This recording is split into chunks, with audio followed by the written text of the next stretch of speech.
My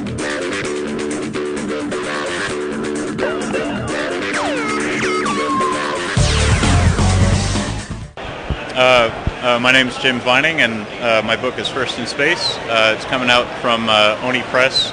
It's released in April of this year.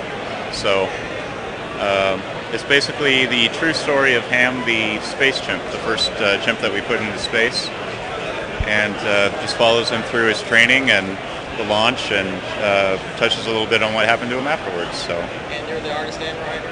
Yes. Yep.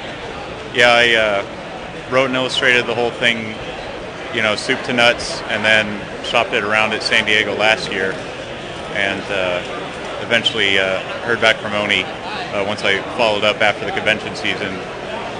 Sent them a little, preview copy, and they expressed interest in it. So, and they've been great to work with. It's a great company, and I've really enjoyed seeing just the sheer variety and volume of work that they put out. So overall, a good experience.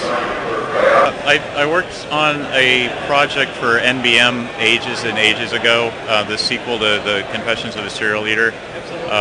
It was part of a school project, but up until that time, because I finished that my last year of college, and then I got out and I joined the Coast Guard for 4 years. Because that's what you do when you get out of art school, is you join the military.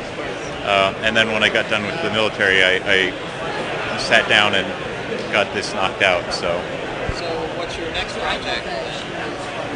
I have a couple different things that I'm working on, and it depends on which one Oni would like to see me do first. It's basically between USS Indianapolis story, and that would probably be a series, and the story of Wernher von Braun, the German rocket scientist that basically was responsible for our space program.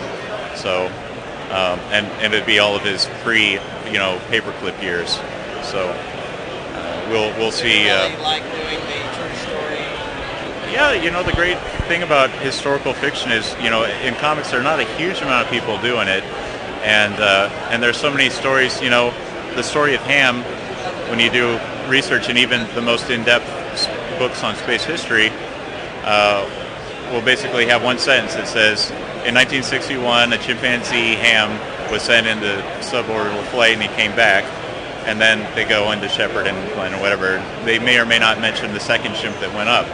And you look at history, in the history books, all these little side stories that just kind of get glossed over or forgotten or whatever, and there's a lot more to them. So it's a wealth of storytelling potential. So Thanks a lot. thank you, appreciate it.